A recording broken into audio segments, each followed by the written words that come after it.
l'évangélisation auprès des musulmans est en réalité quelque chose d'assez facile.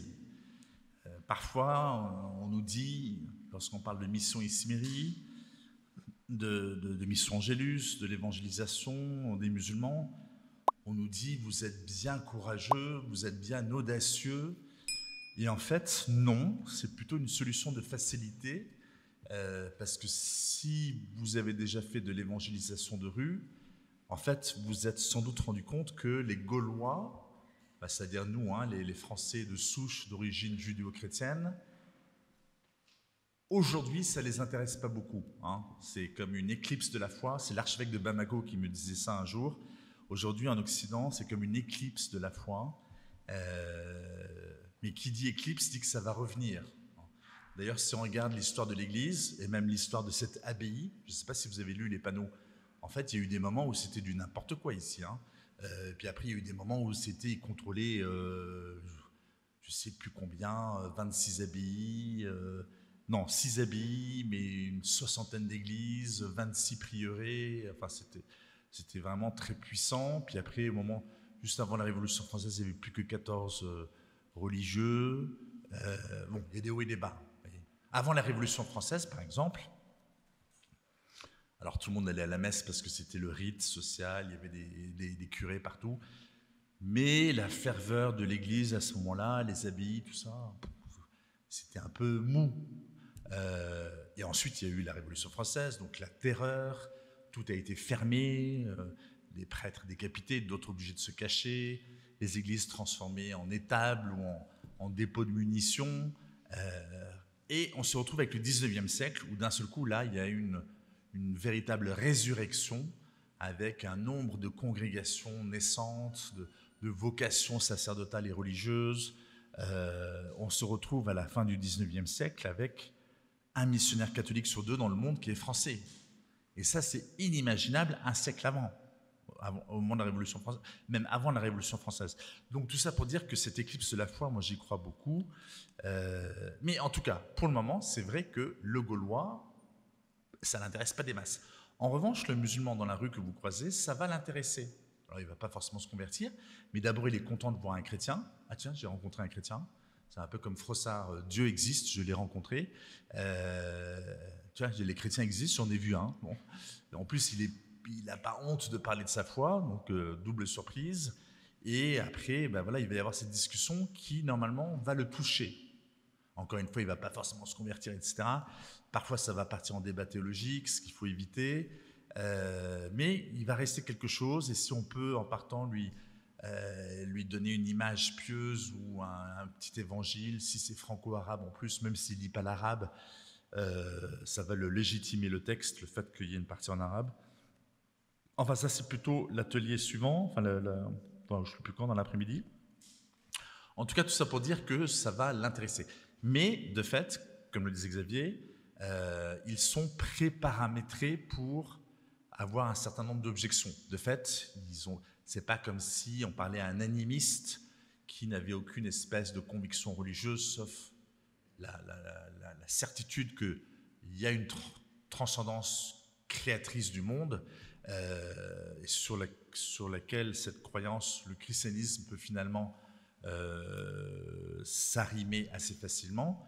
Le musulman, non, il a plus que ça. Il a évidemment, même s'il ne connaît pas sa religion, il a cette certitude au moins que Jésus n'est qu'un prophète, que Mahomet est le grand prophète, que les chrétiens, alors même s'il ne connaît pas trop, à la fois c'est les gens du livre, mais quand même ils ont falsifié les Écritures et puis ils ne sont pas musulmans, point. Donc s'ils ne sont pas musulmans, ça ne va pas, quoi.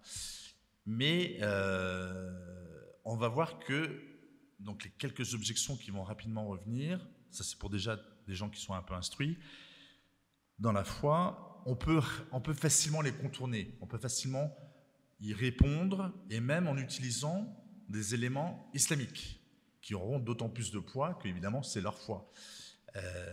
Alors, encore une fois, ce que je viens de dire, l'idée c'est pas de rentrer dans un débat théologique, c'est simplement de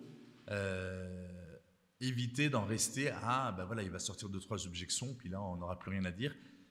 D'où l'importance de la formation à la mission, Il n'y a pas besoin de faire 3 ans d'études approfondies, mais de savoir voilà, quelques éléments de réponse sur les objections pour contourner ça et revenir aux questions essentielles. Les questions essentielles, ça va être notamment qui est votre sauveur? Est-ce que vous allez être sauvé? Quelle est votre certitude d'aller au paradis? En fait, ils n'en ont aucune certitude. Alors vous me direz, nous, on n'a pas de garantie, mais on sait que si on vit avec une certaine fidélité, ce que nous demande l'Église, avec une foi éprouvée, une vie sacramentelle, l'amour de Dieu et de notre prochain, il y a des chances qu'on parvienne au moins au purgatoire et qu'on sera dans la vision béatifique grâce à la prière de la communion des saints un jour. Bon. Alors qu'eux, pas du tout. Ils n'ont aucune espèce de certitude. Et en fait, Allah a plus ou moins décidé de toute façon en amont ce qui allait advenir de telle ou telle personne. Alors, il y a quand même le principe des bonnes actions, plus ou moins, mais en dehors du martyr, dans le djihad, alors lui, il est sûr d'arriver au paradis. Pour les autres, il n'y a aucune certitude. Et du coup, c'est un peu une angoisse pour eux, permanente, c'est-à-dire Dieu est tout-puissant, oui, mais il est très lointain, et on ne sait pas ce qu'il a décidé pour nous. Il y a un certain fatalisme, vous voyez. Et du coup, revenir toujours à la question. Nous, on a un sauveur, on a le Christ qui est mort pour nous, qui est le chemin, la vérité et la vie. Qu'est-ce qui vous garantit que vous allez arriver au paradis? Ça, c'est une vraie angoisse pour eux. Bon, après, alors, on ne va pas s'étendre sur le paradis des musulmans. En fait, ils ont droit à tous ceux qui leur est interdit ici-bas. Hein, donc, et puis après, même, puisqu'ils semblent tellement être fascinés par Dieu, on peut leur demander, mais quand est-ce que vous allez avoir du temps pour vous occuper de Dieu, puisque vous allez avoir ces ruisseaux de vin et toutes ces vierges. Enfin, il y a quand même beaucoup d'activités de prévues au paradis. Et donc, à la fin, quel est le temps laissé pour adorer Dieu? Voilà, revenir aux questions. Le simple fait de leur faire se poser des questions est important. Pourquoi? Parce que le musulman n'a pas été habitué à se poser des questions sur sa foi. Pourquoi? Parce qu'en fait, il y a tellement de contradictions dans le Coran, tellement de contradictions dans la foi islamique, que la seule manière dont ils ont trouvé pour résoudre cela, c'était d'inviter les gens à ne pas se poser de questions. Vous avez une question? Vous ne posez pas de questions. Vous apprenez par cœur, vous répétez dans la soumission. C'est la répétition. Hein. Donc même si on ne comprend pas ce qu'on dit, c'est pas grave. Vous savez que l'immense majorité des musulmans ne sont pas arabophones. Hein. Ne sont pas arabes déjà, ni arabophones. Bon, déjà, les 4 plus grands pays musulmans au monde, c'est l'Indonésie, le Pakistan, l'Inde et le Bangladesh. Donc là-dedans, il y a 0 arabe. Hein. Et encore moins d'arabophones. Le Maghreb n'est pas arabophone, enfin, c'est pas le même arabe. Donc, mais ils vont apprendre le Coran, le réciter par cœur, mais surtout ne pas se poser de questions. Chez les chiites, c'est un peu différent. Et en tout cas, chez les sunnites, c'est la plupart des musulmans chez nous, pas beaucoup de réflexion théologique ou de recul ou simplement voilà, de questions sur la foi. D'où l'importance de poser des questions. Alors, j'en arrive aux objections, après cette petite introduction. Les objections, elles vont souvent être les mêmes en plus. C'est pratique. C'est pas comme si chacun avait des objections différentes. Elles vont toujours tourner autour de la figure du Christ, ce qui était assez compréhensible, évident, et autour de la Bible. Donc la Bible a forcément été falsifiée. Qu'est-ce qu'on a encore? On va développer ces points-là. Les chrétiens sont des associateurs. Alors ça, c'est horrible pour un musulman. On associe à Dieu autre chose qui n'est pas Dieu. Hein. Pour eux, la Trinité, c'est de l'associationnisme. Ça fait un peu saucisson ce mot, mais en général, j'arrive à le dire quand même. Où on mélange tout. Enfin, d'autant plus que eux pensent que dans la Trinité, il y a la Vierge Marie. Vous voyez, donc ça complique un peu. D'ailleurs, je ne sais pas si vous avez vu un tract. Il y avait un tract là sur des questions-réponses. Avec la Sainte Famille. Et en fait, je ne suis pas sûr que ce soit une bonne idée, parce que comme ils pensent que la Vierge Marie fait partie de la Trinité, du coup, la Sainte Famille, ils peuvent imaginer que c'est Dieu le Père, le Fils et la Vierge Marie. Alors que pas du tout. Mais donc, on va développer ce point aussi sur cette question d'associateur. Mais on va commencer avec le Christ. Jésus est Dieu, c'est pas possible pour eux, c'est un prophète, c'est un homme. Et Jésus est fils de Dieu, c'est absolument pas possible pour eux non plus. Oui. Alors, ce qui est intéressant, c'est que le gobelet en bois, en plastique ne casse pas, mais fait du bruit. Ce qui est intéressant, c'est qu'on va pouvoir leur donner chaque fois des réponses théologiques, bibliques et coraniques. Et la coranique, évidemment, est celle qui a le plus de valeur, parce que du coup, on les renvoie à leur propre texte, et ça va être intéressant. Jésus est fils de Dieu. Commençons par le début. Pour l'islam, la filiation divine de Jésus, qui est forcément via une relation charnelle, pour eux, une relation charnelle de Dieu, serait impossible. Enfin, d'ailleurs, pour nous aussi, sauf que c'est pas ça de quoi il s'agit. Alors, qu'est-ce qu'on va pouvoir leur apporter comme réponse? Tout d'abord, une réponse théologique. Rien n'est impossible à Dieu. Point. Dieu a tout créé, là le musulman est d'accord, tout l'univers, la planète, même les êtres humains, même les non-musulmans il les a créés. D'ailleurs c'est un peu une question, pourquoi est-ce qu'il a créé des non-musulmans alors que normalement tout homme naît musulman, et il y en a qui l'oublient. Mais en tout cas, puisque rien n'est impossible à Dieu, pourquoi est-ce que Dieu n'aurait pas un fils? Réponse biblique. L'Évangile appelle Jésus fils de Dieu. C'est un sens spirituel. L'ange Gabriel le dit à Marie, Jésus sera appelé fils du Très-Haut. Saint Luc, chapitre 1, verset 31. Jésus lui-même l'indique à Saint Pierre qui affirme « Tu es le Christ, le Fils du Dieu vivant ». Jésus confirme « Ce n'est pas la chair et le sang qui t'ont révélé cela, mais mon Père qui est aux cieux ». Saint Matthieu 16, 16. Enfin, on peut donner une réponse coranique. Le Coran lui-même admet des expressions spirituelles au sujet d'Allah. Par exemple, dans Coran 57, 29, donc c'est la sourate et le verset, « La grâce est dans la main d'Allah ». Allah, il n'a pas de main. Et pourtant, il y a des expressions qui, du coup, personnifient Allah ou le rendent pareil à un être humain. C'est une image, c'est un sens spirituel. Dans Coran 2, 115, partout où vous vous tournez, il y a le visage d'Allah. Voilà, pareil. Donc on peut admettre qu'il y ait ce sens spirituel, y compris même dans le Coran. Deuxième objection, assez proche, mais tout de même un peu différente. Jésus est Dieu. C'est pas possible, évidemment, pour un musulman. Alors on va lui répondre. Pour l'islam, il est impossible qu'un homme puisse être Dieu. Le chrétien répond qu'il est possible à Dieu de se faire homme. C'est pas pareil. C'est pas un homme qui, d'un seul coup, est devenu Dieu. C'est Dieu qui s'est fait homme. Et puisque rien n'est impossible à Dieu, si Dieu est tout-puissant, pourquoi est-ce qu'il ne pourrait pas devenir homme? C'est rien de plus facile pour Dieu, après avoir tout créé à partir de rien, d'où est-ce qu'il ne pourrait pas devenir homme? Puisque c'est lui qui a créé l'homme en plus. Alors, réponse théologique d'abord. On va reprendre l'absolue sainteté de Jésus, dit qu'il est Dieu.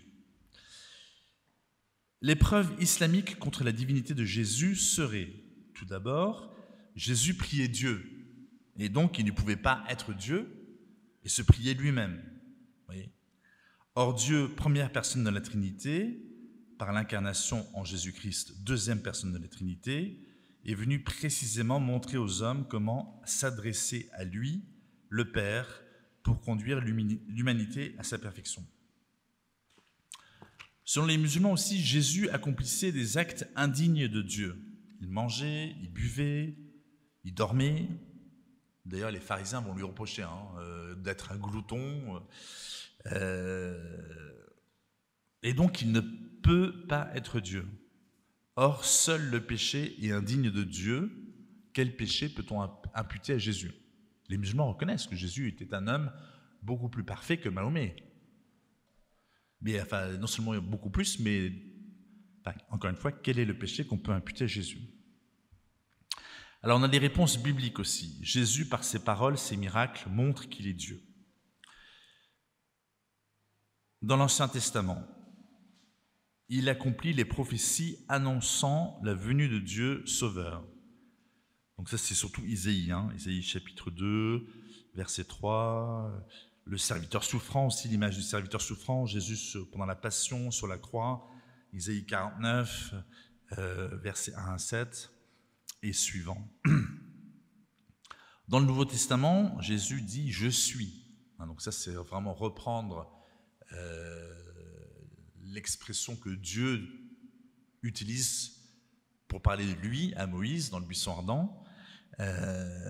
Les miracles, le pardon des péchés, le jugement dernier sont des signes de sa divinité. L'islam affirme que nulle part dans l'Évangile, Jésus ne dirait qu'il est Dieu. Au contraire, Jésus l'a dit clairement en s'attribuant le nom divin révélé à Moïse, « Je suis ». C'est dans l'Exode 3,14 et dans l'Évangile Saint Jean 8,24. En accomplissant des miracles, en pardonnant les péchés, ce que Dieu seul peut faire. Raison pour laquelle d'ailleurs les Juifs ont demandé sa mort en l'accusant de blasphème. Jésus a dit « Si vous ne croyez pas que je suis, vous mourrez dans vos péchés ». Saint Jean 8,24. En annonçant qu'il jugera les vivants et les morts. Saint Matthieu 25, 31 à 46. Le salut se joue donc, d'après Jésus-Christ, sur la reconnaissance ou non de sa nature divine. Donc, clairement, à travers tout ça, on voit bien que Jésus n'a jamais caché son identité divine. En tout cas, il l'a affirmé clairement à plusieurs reprises. Enfin, des éléments, des réponses coraniques à cette question « Jésus est Dieu ». En fait, pour résumer, Jésus est la parole de Dieu, créatrice de toutes choses, donc il est Dieu. Alors tout d'abord, le Coran affirme avec justesse que tout a été fait par la parole de Dieu. Très bien, on est d'accord jusque-là. Coran 6, 73 ou 16, 40. Laquelle il reconnaît être Jésus, cette parole de Dieu. Donc voilà, c'est A égale B, B égale C, donc A égale C. Vous voyez, je ne sais pas si ma démonstration mathématique elle est extrêmement performante, mais j'espère qu'il n'y a pas de professeur de mathématiques dans la salle. En tout cas, si le Coran reconnaît que c'est la parole de Dieu qui a tout fait et qu'il reconnaît que c'est Jésus la parole de Dieu, Coran 4, 171 et 6, 73, ça revient à dire qu'il est Dieu.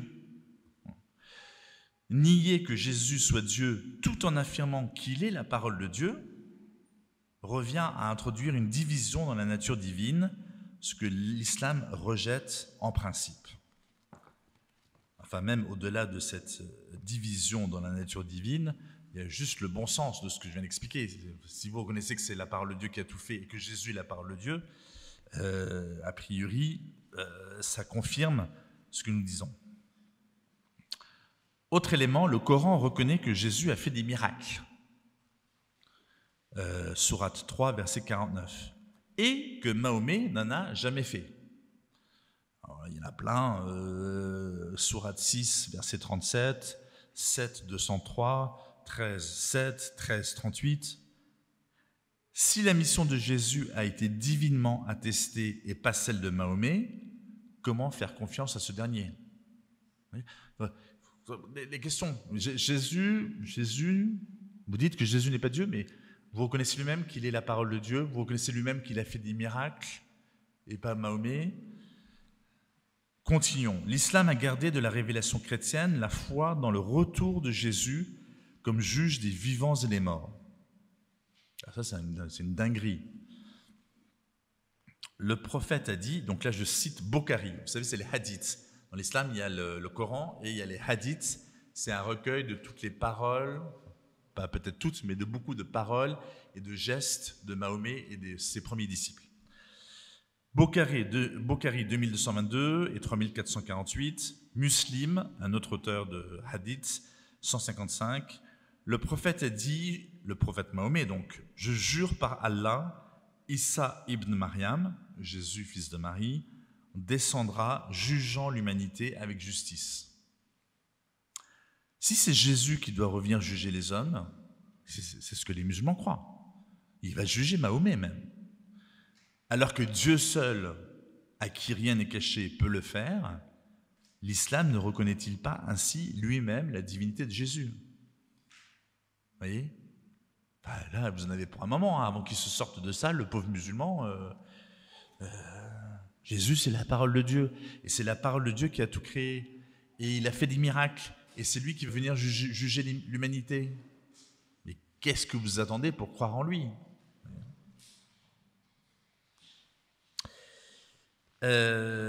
Continuons.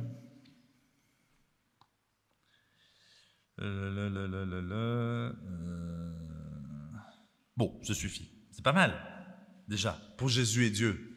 Parce qu'après, vous allez l'embrouiller. De toute façon, à la fin, il faut lui dire t'as plus d'objection sur ce plan. De toute façon, il est perdu déjà à ce moment-là.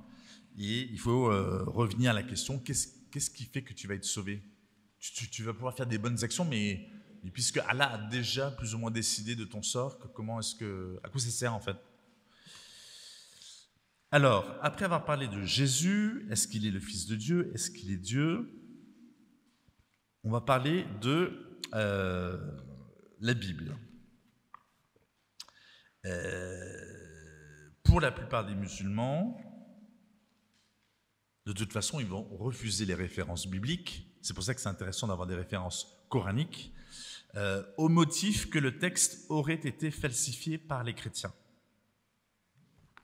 Alors, ce qui est un petit peu étonnant, je fais une petite parenthèse, c'est que donc l'Ancien Testament faisait quand même 90% de la Bible. Hein. La nôtre, c'est la Torah, donc c'est à peu près, elle est au moins entre 18 et 15 siècles avant le Christ. Donc on est à 24, bon, à peu près 2500 ans avant Mahomet.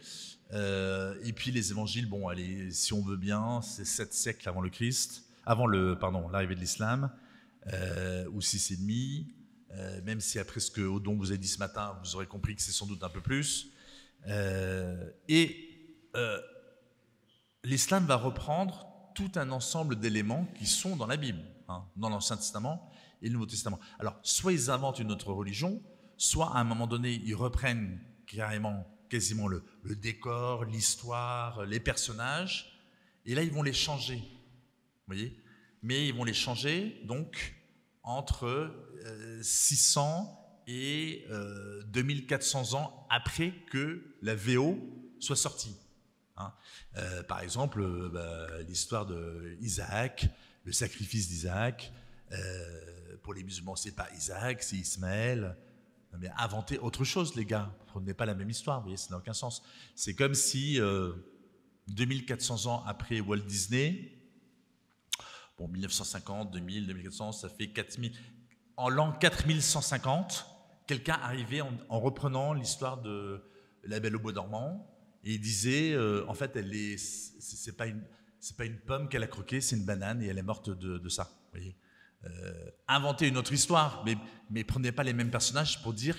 Et en plus, ils vont accuser Walt Disney d'avoir trafiqué l'histoire. Vous voyez? Non, mais ça n'a aucun sens, vous voyez bien. Donc, c'est une petite parenthèse pour dire que c'est très étonnant que 7 siècles après Jésus et plus de 2000 ans après la Torah, donc la révélation, les prophètes, Abraham, Isaac... Jacob, Moïse, etc., on arrive à reprendre les mêmes personnages en inventant une autre histoire, et en plus en disant que ceux qui ont écrit l'histoire au début ont falsifié les Écritures. C'est pas qu'ils se sont trompés, c'est que exprès, parce qu'ils sont mauvais en soi, ils ont changé les choses. Vous voyez. Donc déjà le présupposé, en fait on est des mauvais, on est malsains, on a changé les Écritures. On a falsifié les Écritures. Un falsificateur, c'est un faussaire. Vous voyez, c'est pas gentil. C'est pas juste on a une autre religion. Vous êtes des faussaires. Alors, comment est-ce qu'on va répondre à l'accusation « la Bible est falsifiée » Il y a 4 types de réponses. Une réponse attestataire, logique et juridique, théologique et enfin coranique. Toujours. Attestataire. Bon, on peut sortir un certain nombre de preuves de la fiabilité de la Bible. On va passer un peu rapidement. D'abord, la révélation de Jésus-Christ s'est faite dans une culture orale très efficace.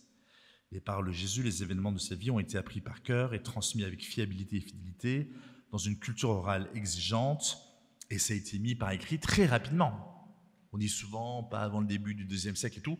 En fait, on s'aperçoit que les textes étaient écrits pour la plupart à peine une dizaine ou une vingtaine d'années après la vie du Christ. Ensuite, exigence de vérité des rédacteurs. Les évangélistes et les apôtres qui ont rédigé le Nouveau Testament sont des témoins directs ou indirects de la vie du Christ et qui affirment que le témoignage fiable et la vérité sont des exigences fondamentales pour servir Dieu. Jésus dit « Je suis le chemin, la vérité et la vie. Dieu est vérité. Cela serait un contresens total et un blasphème que de mentir pour le servir. » Ensuite, la composition puis la rédaction des 4 évangiles se sont faites dans un temps très court après la vie du Christ, ce que je viens de dire. Les hypothèses aujourd'hui de la science, avec une marge d'erreur qui devient faible, l'évangile selon saint Matthieu aurait été probablement composé à la fin des années 30 et rédigé en tout cas avant l'an 50. L'évangile selon saint Marc, c'était d'abord un compagnon de route missionnaire de saint Paul, puis le secrétaire de saint Pierre, rédigé autour de 44. L'évangile selon saint Luc, plutôt recueilli auprès de sainte Marie, début des années 60. Et l'évangile de saint Jean, un peu plus tardif, rédigé autour de 90. Ce qui paraît un peu tardif quand même, parce que le gars, je ne sais pas combien d'années il a vécu, mais même s'il était jeune au moment du Christ, ça veut dire qu'il a quand même vécu âgé. Ensuite, il y a l'attestation des martyrs. Tous les apôtres sont morts martyrs, les premiers papes. Comment est-ce qu'ils auraient accepté de mourir s'ils n'avaient pas été sûrs de la divinité du Christ? Ensuite, autre point très important, il y a un nombre impressionnant de copies identiques. Plus les copies sont nombreuses et leur date proche de celle de l'original, plus le texte que l'on a aujourd'hui est fiable. Or, il y a plus de 5000 manuscrits grecs et plus de 10 000 manuscrits latins. Et avec tout ça, la Bible chrétienne est de loin, de très loin, l'ouvrage antique le mieux conservé du monde. Alors, ça, c'est, si vous voulez, la réponse attestataire au fait que la Bible n'est pas falsifiée. Deuxième élément, une réponse logique et juridique en disant que c'est une calomnie. On pose la question, quels passages de la Bible ont été falsifiés? Vous dites qu'on a falsifié la Bible.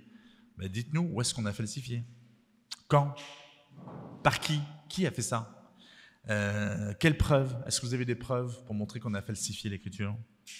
Est-ce que vous pouvez présenter l'original non falsifié? Oui, bon, il est perdu là. Réponse théologique ensuite. C'est un blasphème. Comment Dieu, qui est tout-puissant, serait-il incapable de protéger sa parole?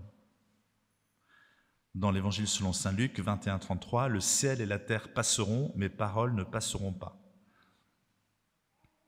Ensuite et enfin, réponse coranique. C'est un mensonge. Selon le Coran, la parole d'Allah aurait été falsifiée. Coran, sourate 2, dès le départ, verset 59. Or, le Coran affirme que nul ne peut changer les paroles d'Allah. Ça, c'est la sourate 6, verset 34. Laquelle de ces deux affirmations est fausse? Mettez-vous d'accord, les gars. Soit la parole d'Allah aurait été falsifiée, soit nul ne peut changer les paroles d'Allah. Oui. Les musulmans ne pensent-ils pas pouvoir juger par eux-mêmes si les paroles qu'ils lisent viennent ou non de Dieu? L'accusation de falsification n'est-elle pas pur mensonge pour empêcher les musulmans de connaître la véritable parole de Dieu?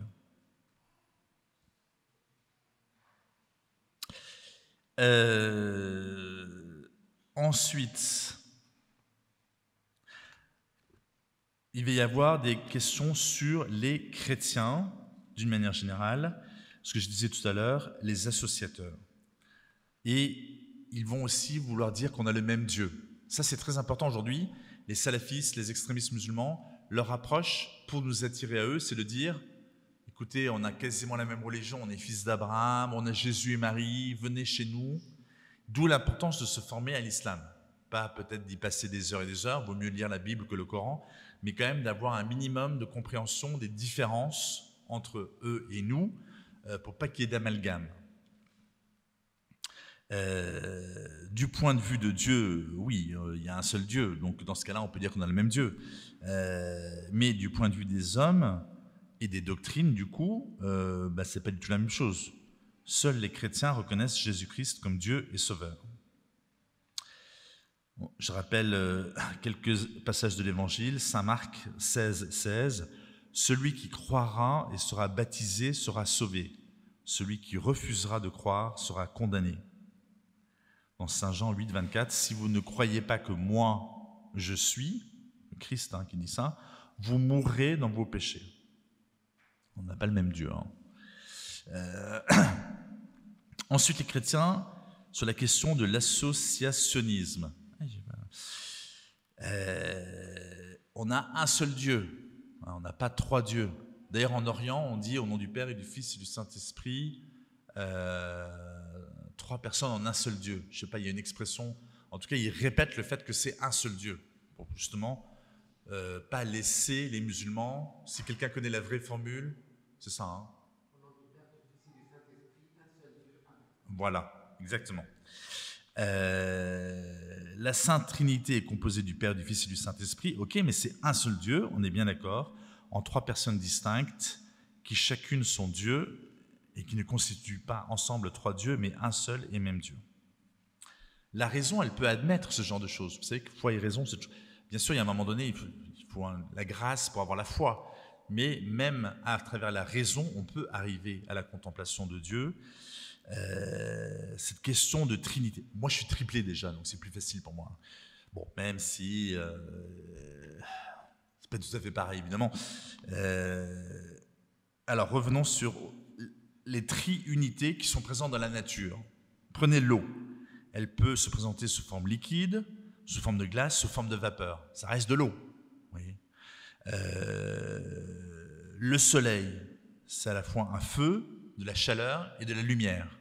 Oui. De même, l'amour humain unit si bien l'amant à l'aimer que ne faisant plus qu'un, ils deviennent trois. C'est la notion de famille.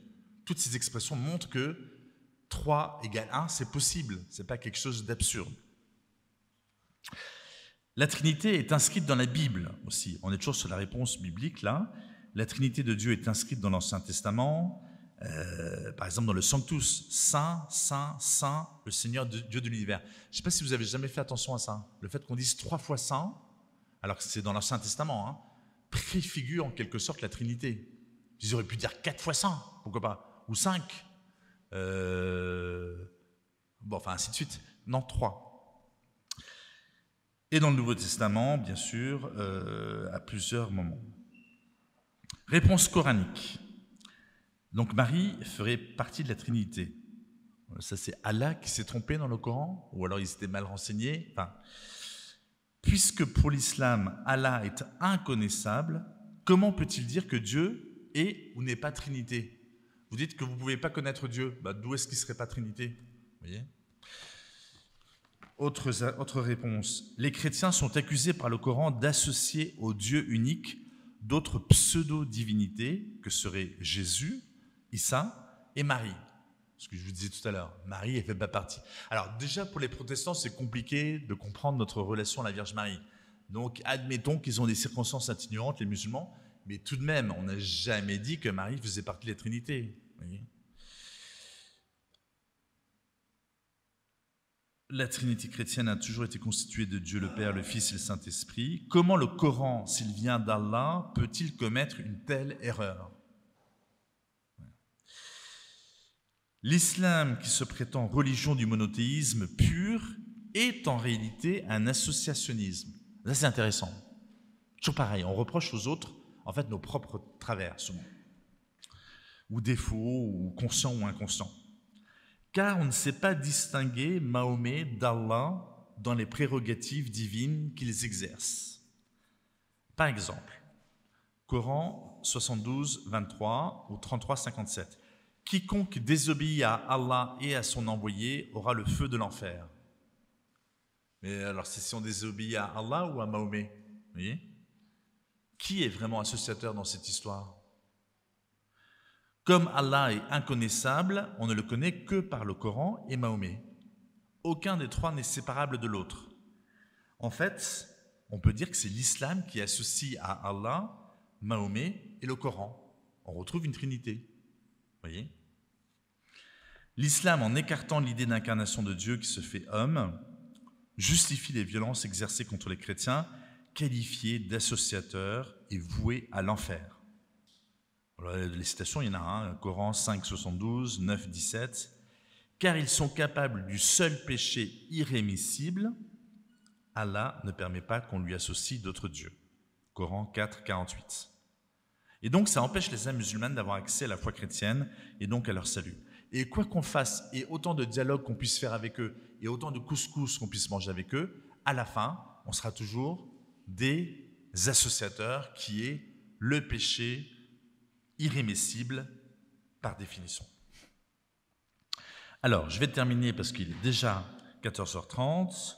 J'ai oublié un petit passage sur le Christ. Où est-ce qu'il est caché? Ah oui, Jésus est mort et ressuscité. Vous savez que pour les musulmans, Jésus n'est pas mort sur la croix. À la fin, hop, ils ont pris un jumeau, quelqu'un qui lui ressemblait, et pour mourir sur la croix à sa place. Réponse théologique. Dieu n'est-il pas vérité? Comment Dieu aurait-il pu se manifester autrement qu'en s'abaissant? Marie, au pied de la croix, aurait-elle pu ne pas reconnaître son fils? Quel musulman était là 6 siècles avant Mahomet pour l'attester? Il est impossible que Dieu ait trompé les chrétiens en faisant mourir un autre à la place de Jésus, car Dieu est vérité. C'est le diable qui est trompeur. Comment Dieu aurait-il pu se manifester autrement qu'en s'abaissant? Qui serait en effet capable de soutenir la manifestation de sa grandeur? Exode 19, 16, 25. Dieu est tellement justement tout-puissant, etc.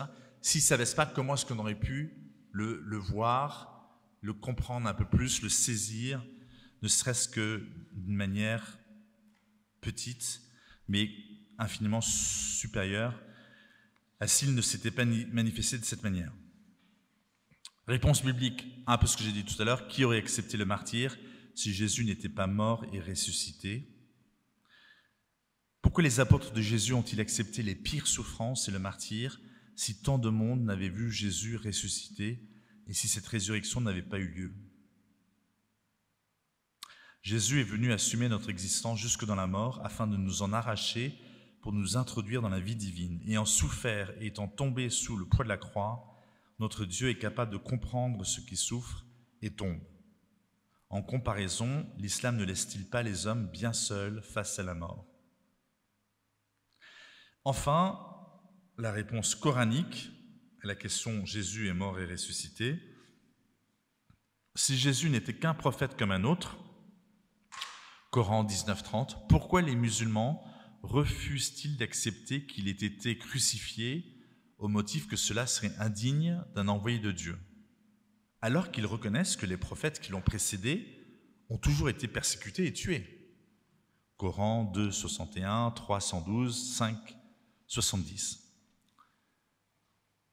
La négation de la mort par Jésus, Coran 4, 157, est en contradiction avec la parole de Issa lui-même dans le Coran 19, 33.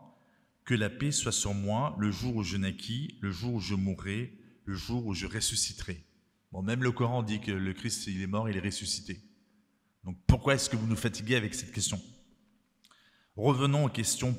Qu'est-ce qui va vous assurer de votre salut? Est-ce que vous avez un sauveur? Est-ce que vous connaissez le Christ? On est là pour vous l'annoncer.